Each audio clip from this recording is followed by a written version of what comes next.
নমস্কার, স্পটার নিউজে আপনাদের স্বাগত। এই মুহূর্তে আমার সঙ্গে আছেন দেবাশিস মুখার্জি। আজকে ইন্ডিয়ান সুপার লিগে ডবল হেডার ছিল।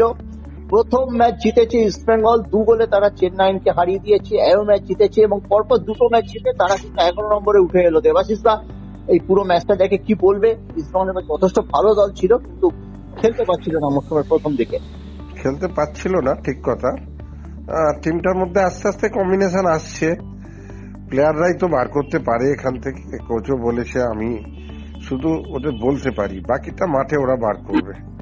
এই সিচুয়েশন থেকে প্লেয়ারদেরই বার করতে হবে এবং ওরাই বার করেছে, ভালো খেলেছে। চেন্নাই ওদের নিজেদের খেলা, যেরকম খেলা সেই অনুযায়ী চেন্নাই খেলতে পারিনি। চেন্নাই আজকে একটু অফ কালার দেখলাম চেন্নাইয়ের অনেক প্লেয়ারকে। East Bengal no doubt better. আমার মনে হয় যে সেকেন্ড হাফে ক্লিন্টন এবছর একদম ঠিকঠাক জায়গায় নেই, বরঞ্চ দিব্যান্তকাসকে আর একটু রাখলে ভালো হতো। 49 মিনিটে তুলে নিয়েছে।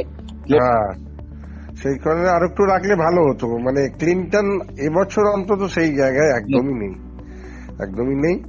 ইন্ডিয়ান প্লেয়াররা ভালো খেলছে, কোনো সন্দেহ নেই। ইন্ডিয়ান প্লেয়াররা ভালো খেলছে, ছন্দে নেই। ক্লেটন সিলভা একেবারেই ছন্দে নেই।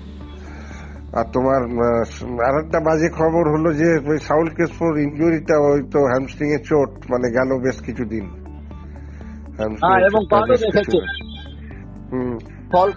ফল ক্রেসপোর চলে যাওয়াটা ভবিষ্যতে সমস্যায় ফেলতে পারে। তবে একবার রিদিম পেয়ে গেলে, তবে কি জানো তো, অন্যদের সাউল ক্রেসপো যে ধরনের ফুটবল খেলে বা মাহিতালাল যে ফুটবলটা খেলে, সেটা সবাইকে দিয়ে পূরণ হয় না, মুশকিল হয়। কোন রকমের টেনে দিল, জায়গাটা লড়াই করে দিল, কিন্তু আলটিমেটলি ওরা যে ফুটবলটা খেলে, ফাইনাল পাসটা বাড়ায়, ডিফেন্স করে, একটা যে পজিটিভ ফুটবল খেলে, সেটা সবাইকে দিয়ে হয় না। ওই জায়গাটা একটা কিছু খামতি থেকে যাবে, কিছু করার নেই, হবে। তবে ইস্টবেঙ্গল আস্তে আস্তে উঠছে, আমার খুব ভালো লাগলো। 7 পয়েন্টে চলে গেল এই মুহূর্তে ইস্টবেঙ্গল। আবার আস্তে আস্তে বেটার জায়গায় যাবে, আরো বেটার খেলবে, বেটার জায়গায় যাবে। যদিও লিগের একদম শেষ পজিশনটা বাংলারই আর একটা দল মোহামেডান চলে গেল আবার, সেটাও মোহামেডান থাকবে। মোহামেডানের যা এই মুহূর্তে যা অবস্থা, তাতে মোহামেডানের এই সিচুয়েশন থেকে বেরোনো, ওই একই কথা ইস্টবেঙ্গলের মতো বলবো যে এখানে প্লেয়াররা যদি বার করতে পারে বেরোবে, আদারওয়াইজ বেরোবে না, আরো গাড্ডায় চলে যাবে মোহামেডান টিম। ইস্ট বেঙ্গলের খেলায় যে গত পরপর 2টি ম্যাচ জিতলে কোন কোন জায়গায় উন্নতিটা চোখে পড়লো? মাঝমাঠটা বেটার খেলছে, কোনো সন্দেহ নেই, মাঝমাঠটা বেটার খেলছে। মাদি থালাল এবং সল ক্রেসপো তিনজনই। হ্যাঁ। তারপরে জিকসন সিং এসে গোলও করে দিল।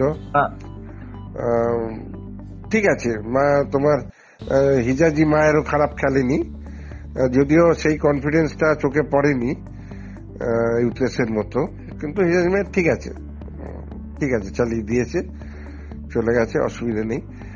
টিমটার মধ্যে কম্বিনে, মানে পার্টিকুলার ভালো খেলেছে, ও পজিশন ভালো হয়েছে সেটা নয়, টোটাল টিমটার মধ্যে একটা রিদিম চলে এসছে। টোটাল টিমটা রিদিম না হলে গোল হয় না। ইসরায়েল তো গোলই করতে পারছিল না, আজকে তো গোল পাচ্ছে, গোলের জায়গায় পৌঁছচ্ছে, মিস করছে, গোল করছে, তাহলে এটাই একটা বড় ব্যাপার। তো সেখানে ইসরায়েল আস্তে আস্তে আরো বেটার হবে, কোনো সন্দেহ নেই। কারণ আমি বারবারই বলেছি, ইসরায়েলের প্লেয়াররা কিন্তু যথেষ্ট নামি মানে কোয়ালিটি প্লেয়ার, এবং ঠিক বিচারে দেবাশিসদা গত 5 বছরে এটাই কিন্তু ইসরায়েলের সেরা টিম, অবশ্যই সেরা টিম। কিন্তু তারা ঠিক মতো নিজেদেরটা হচ্ছিল না, কোনো কারণে হচ্ছিল না। এখন হচ্ছে, অসুবিধা নেই, এখন হচ্ছে, এবার আস্তে আস্তে এগোবে, চিন্তার কি আছে। সবে তো কটা ম্যাচ হলো, আজকে 9টা 10টা বোধ হয়। অনেক ধন্যবাদ দেবাশিসদা।